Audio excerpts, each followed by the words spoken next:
Ahmad palace, بحریہ town, Karachi. رات کا تیسرا پہر گزر چکا تھا، ہر سو گہرا اندھیرا چھایا ہوا تھا، مدھم جلتی مصنوعی بتیوں کے باعث مدھم روشنی پھیلی ہوئی تھی۔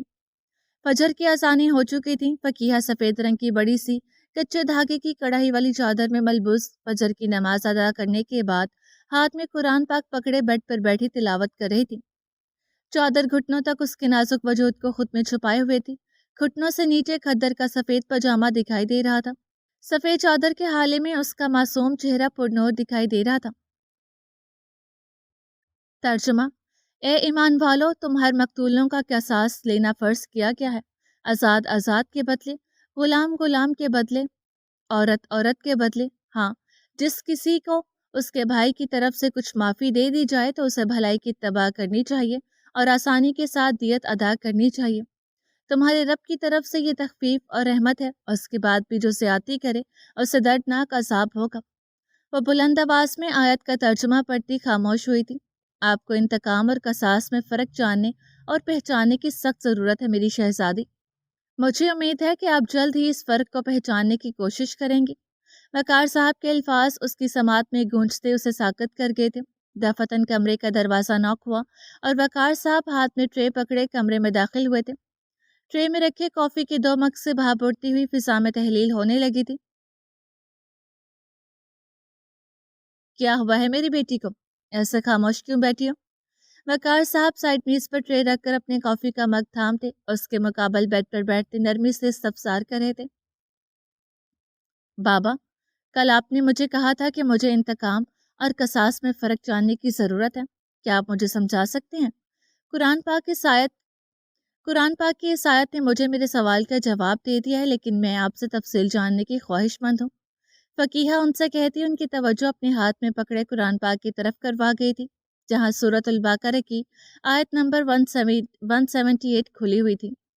ترجمہ: اے ایمان والو، تم ہر مقتولوں کا قصاص لینا فرض کیا گیا ہے، آزاد آزاد کے بدلے، غلام غلام کے بدلے، عورت عورت کے بدلے۔ ہاں، جس کسی کو اس کے بھائی کی طرف سے کچھ معافی دے دی جائے تو اسے بھلائی کی اتباع کرنی چاہیے اور آسانی کے ساتھ دیت ادا کرنی چاہیے۔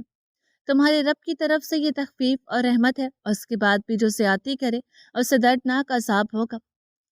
وقار صاحب آیت کو بما ترجمہ بلند آواز سے پڑھتے مسکرائے تھے۔ امپریسو، بہت جلد میری بیٹی نے اپنے سوال کا جواب ڈھونڈ لیا۔ وقار صاحب کافی کا گھونٹ بھرتے مسکراتے ہوئے اس کی تعریف کر رہے تھے۔ جی بابا، ابھی قرآن پاک کی تلاوت کرتے ہوئے یہ آیت میری نظروں سے گزری ہے۔ اب میں اس کی تفصیل جاننے کے لیے بے چین ہوں۔ فقیہہ قرآن پاک کو بند کر کے اسے جسدان میں لپیٹ کر اپنی نشست چھوڑ کر اٹھ کھڑی ہوتی، قرآن پاک کو شیلف پر رکھتی ان سے مخاطب ہوئی تھی۔ قصاص اور انتقام دونوں مختلف چیزیں ہیں فقیہہ۔ اسلام ہمیں قصاص کا حق دیتا ہے، لیکن انتقام کا شریعت سے کوئی تعلق نہیں ہے۔ قصاص کا معنی ہے بدلہ لینا یا کسی جرم کے جواب میں اسی طرح کی سزا دینا۔ خاص طور پر اسلامی قانون میں قصاص کا مطلب ہے کہ قاتل کو مقتول کے بدلے میں قتل کرنا، یا کسی عضو کو کاٹنے کے جرم میں اسی عضو کو کاٹنا۔ یہ ایک طرح کا مساوی بدلہ ہے جو شریعت میں مقرر کیا گیا ہے۔ انتقام کا مطلب ہے بدلہ لینا۔ یہ کسی کو تکلیف پہنچانے یا نقصان پہنچانے کے عمل کو کہتے ہیں جو کسی شکایت، زیادتی یا نقصان کے رد عمل میں کیا جائے۔ بظاہر دیکھا جائے تو دونوں الفاظوں کا مطلب ایک ہی ہے، لیکن دونوں کے مفہوم مختلف ہیں۔ قصاص کا مطلب ہے مقابل کو اتنی ہی تکلیف دینا جتنی مقابل سے آپ کو پہنچی ہے۔ اگر کسی نے گولی سے سیدھا شوٹ کر کے قتل کیا ہے تو آپ بھی قصاص میں اسے گولی سے قتل کر کے شوٹ کر دو، یہ قصاص ہے۔ جبکہ انتقام کا مطلب ہے مقابل کو اس سے دوہری اذیت دینا جتنی مقابل سے آپ کو پہنچی ہے۔ مثلاً اگر کسی نے گولی سے سیدھا شوٹ کر کے قتل کیا ہے تو آپ اسے مختلف طریقوں سے اذیت دیں، پھر جب وہ موت کے منہ میں پہنچ جائے تو اسے شوٹ کر دیں، یہ انتقام ہے۔ مقابل کو شوٹ کر کے آپ کا قصاص پورا ہو جاتا ہے، لیکن جو آپ اسے اذیت دو گے تو آپ ظالم ہو جاؤ گے، پھر آپ سے اس اذیت کا بدلہ لیا جائے گا۔ انتقام کا چکر چلتا رہتا ہے، انتقام کا چکر کبھی ختم نہیں ہوتا، جس کے باعث کئی نسلیں برباد ہو جاتی ہیں۔ اسی لیے دین اسلام نے ہمیں قصاص کا حق دیا ہے۔ جس طرح آپ کا مقتول مارا گیا ہے، لواحقین کو چاہیے کہ اسی طرح قاتل کو مار کر اپنا قصاص لے لیں۔ قصاص کا چکر اسی وقت ختم ہو جائے گا، نسلیں برباد ہونے سے بچ جائیں گی اور لوگ قتل جیسے کبیرہ گناہ سے باز رہیں گے۔ اللہ تعالیٰ اس آیت کے آخر میں فرماتے ہیں کہ اس کے بعد بھی جو زیادتی کرے اس سے دردناک عذاب ہوگا، یعنی اگر قاتل نے مقتول کو آسان موت دی ہے اور مقتول کے لواحقین نے قاتل کو قصاص کے نام پر اذیت دے کر قتل کیا ہے تو یہ انتقام ہے، یہ زیادتی ہے اور ایسے شخص کے لیے دردناک عذاب کی وعید ہے۔ اب ہم آتے ہیں اسی آیت میں موجود تیسری بات کی طرف، اور وہ ہے معافی۔ ہاں، جس کسی کو اس کے بھائی کی طرف سے کچھ معافی دے دی جائے تو اسے بھلائی کی اتباع کرنی چاہیے اور آسانی کے ساتھ دیت ادا کرنی چاہیے۔ تمہارے رب کی طرف سے یہ تخفیف اور رحمت ہے۔ اس آیت میں اللہ پاک نے امت مسلمہ کو ایک اور نئی راہ دکھائی ہے، وہ ہے معافی کی۔ اللہ پاک نے امت مسلمہ پر اپنی خاص رحمت کرتے ہوئے مقتول کے لواحقین کو 3 آپشنز دیے ہیں۔ قتل کے بدلے قتل کر کے قصاص لینا، قتل کے بدلے دیت لینا یعنی معاوضہ، پیسے وغیرہ۔ تیسرا، قتل کے بدلے معاف کر دینا۔ یہ 3 آپشنز اللہ پاک نے مقتول کے لواحقین کو دیے ہیں۔ وہ اپنی مرضی سے جس آپشن کا چاہے انتخاب کر سکتے ہیں۔ اگر وہ قصاص لینا چاہیں تو قصاص لیں، اگر دیت لینا چاہیں تو دیت کے بدلے قاتل کی جان بخش دی جائے گی، اور اگر معاف کرنا چاہیں تو معاف کر دیں۔ لیکن اب سوال یہ پیدا ہوتا ہے کہ اگر معاف کرنے کا آپشن ہے تو قصاص کا حکم کیوں ہے؟ اس کا جواب یہ ہے کہ اللہ پاک قرآن پاک میں ارشاد فرماتے ہیں کہ قصاص میں تمہارے لیے بھلائی ہے۔ اب یہاں یہ سوال پیدا ہوتا ہے کہ اگر قصاص میں بھلائی ہے تو معاف کرنے کا حکم کیوں ہے؟ اللہ تعالیٰ نے ہمیں 3 راستے دکھائے ہیں تاکہ ہم حالات کے مطابق ان میں سے کسی راستے کا انتخاب کریں۔ اگر ہم جنگ کی حالت میں ہیں تو ہم معاف تو نہیں کر سکتے،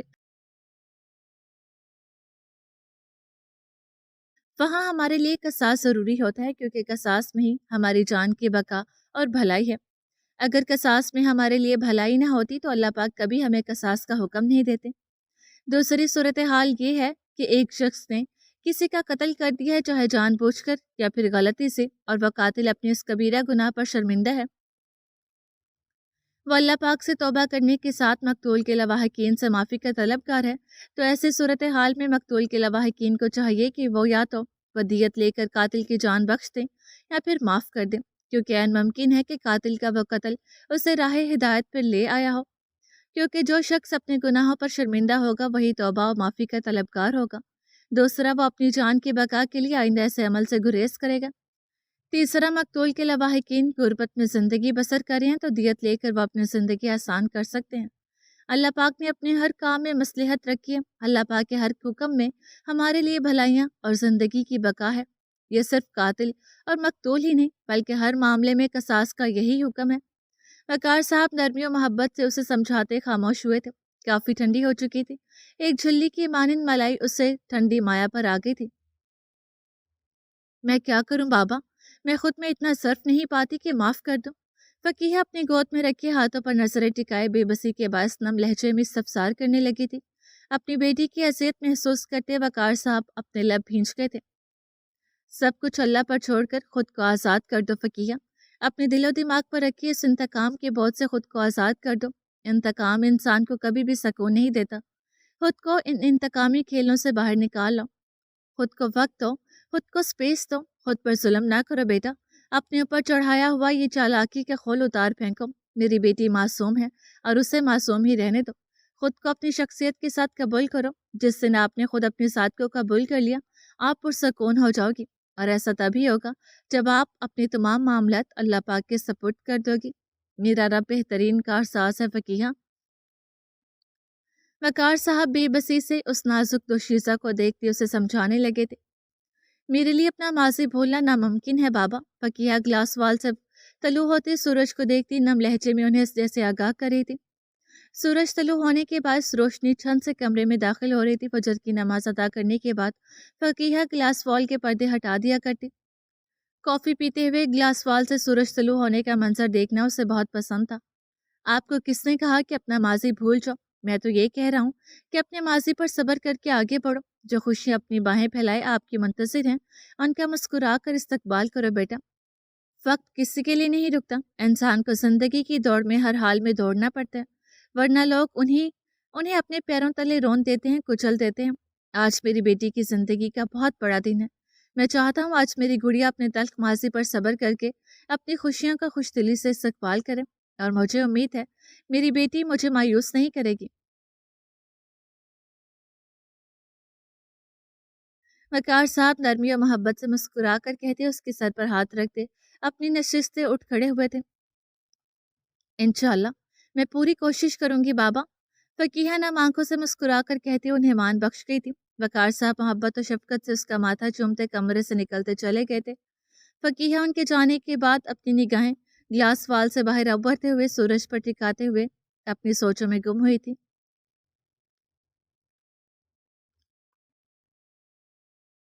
حاکم مینشن، بحریہ ٹاؤن، کراچی۔ صبح 11 بجے کا وقت تھا۔ ہر سو سورج کی روشنی پھیل چکی تھی۔ ٹھنڈی ہواؤں کے باعث فضا میں خنکی معلوم ہو رہی تھی۔ جنوری کا وقت تھا، سردی اپنی جوبن پر تھی۔ امائمہ بیگم اس وقت لاؤنج میں بیٹھی کافی سے لطف اندوز ہو رہی تھی۔ بڑی سی LCD آن تھی جس کی آواز کا گلا گھونٹا گیا تھا۔ وسط میں استادہ میز پر زیورات کے ڈبے کھلے ہوئے تھے۔ سنگل صوفے پر ایک بڑا سا پارسل رکھا ہوا تھا جسے ابھی تک کھولا نہیں گیا تھا، جن میں پیش بہا قیمتی زیورات چمک رہے تھے۔ دفعتاً سفید پینٹ پر اولیویا فل آستینوں والی ٹی شرٹ میں ملبوس، بالوں کو ماتھے پر بکھرا چھوڑے وہ رب سے حلیے میں سیڑھیاں اترتا لاؤنج میں داخل ہوا تھا۔ السلام علیکم ورحمۃ اللہ وبرکاتہ۔ دہیہ تیزی سے سیڑھیاں اتر کر لاؤنج میں داخل ہوتا بلند آواز میں امائمہ بیگم کو سلام کرتا ان کے مقابل صوفے پر برجمان ہوا تھا۔ حلیمہ بھی، ایک کپ کافی پلیز۔ دہیہ صوفے پر برجمان ہوتا 45 سالہ ملازمہ سے کہتا امائمہ بیگم کی طرف متوجہ ہوا تھا۔ حلیمہ بھی حاکم مینشن کی پرانی ملازمہ تھی۔ وہ صرف ملازماؤں سے کام کروایا کرتی تھی۔ وہ ملازماؤں کی ہیڈ تھی، لیکن دہیہ صرف اور صرف ان کے ہاتھ کی بنی کافی پیتا تھا۔ بچپن سے ہی دہیہ ان کا کافی لاڈلا تھا۔ حلیمہ بھی اس کی بات پر سرس پات میں ہلاتی کچن کی طرف بڑھ گئی تھی۔ ماما، آپ یہ سب سامان کیوں پھیلا کر بیٹھی ہیں؟ دہیہ لاؤنج میں پھیلے سامان کو ایک نظر دیکھتا امائمہ بیگم سے استفسار کرنے لگا تھا۔ یہ تمام زیورات میں نے تمہاری بیگم کے لیے تیار کروائے ہیں۔ میں چاہتی ہوں کہ آج نکاح پر وہ ان میں سے کوئی ایک سیٹ زیبتن کریں۔ تم اپنی دلہن کے لیے خود ہی پسند کر لو۔ مجھے تو یہ والا پسند ہے، باقی تم خود دیکھ لو۔ امائمہ بیگم دہیہ کو آگاہ کرتی اپنے گود میں رکھا ڈبہ اس کی طرف بڑھا گئی تھی۔ ماما، جب آپ نے پسند کر لیا تو اب وہی منتخب کر لیں۔ مجھے یقین ہے میری ماما نے میرے ہونے والی بیوی کے لیے اس کی شان شان زیور ہی منتخب کیا ہوگا۔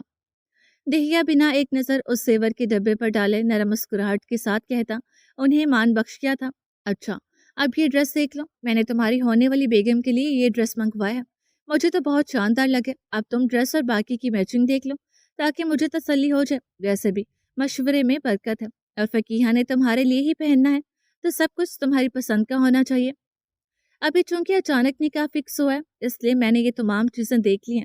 شادی پر تم نے اور فقیہہ نے یہ سب خود دیکھنے۔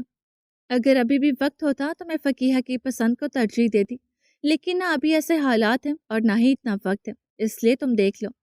اگر ڈریس وغیرہ کچھ پسند نہ آئے تو اپنی پسند سے ارینج کر لینا۔ امائمہ بیگم پارسل باکس سے ڈریس نکال کر دہیہ کو دکھاتی ساتھ اسے ہدایت بھی دے رہی تھی۔ ماما، یہ ڈریس بہت شاندار ہے، ساتھ میں یہ میچنگ جویلری 4 چاند لگا دے گی۔ کس بوتیک سے آرڈر کیا آپ نے یہ ڈریس؟ دہیہ توصیفی نظروں سے ڈریس کو دیکھ کر تعریفی جملے کہتا سوال کا ہوا تھا۔ ڈریس اسے سچ میں بہت پسند آیا تھا۔ یہ ڈریس PAS بوتیک سے آرڈر کیا۔ انفیکٹ یہ ڈریس بوتیک کی مالکن کا پسندیدہ ڈریس ہے۔ یہ ڈریس انہوں نے خود اپنی پسند سے بھیجا ہے۔ میں نے بس انہیں یہ کہا تھا کہ مجھے اپنی بہو کے لیے اپنی شایان شان کوئی نکاح کا ڈریس چاہیے، بس بھی ڈریس تمہارے سامنے ہے۔ بہت ہی کم وقت میں انہوں نے انتہائی خوبصورت ڈریس ہمیں صبح ڈیلیور بھی کر دیا، ساتھ میں میچنگ کلچ اور خود سے بھی جویلری میں نے منتخب کر لی ہے۔ امائمہ بیگم تعریفی لہجے میں کہتی ڈریس احتیاط سے دوبارہ سے باکس میں پیک کر رہی تھی۔ حلیمہ بھی لاؤنج میں داخل ہوتی کافی کا بھاپ اڑاتا مگ دہیہ کے سامنے میز پر رکھی تھی۔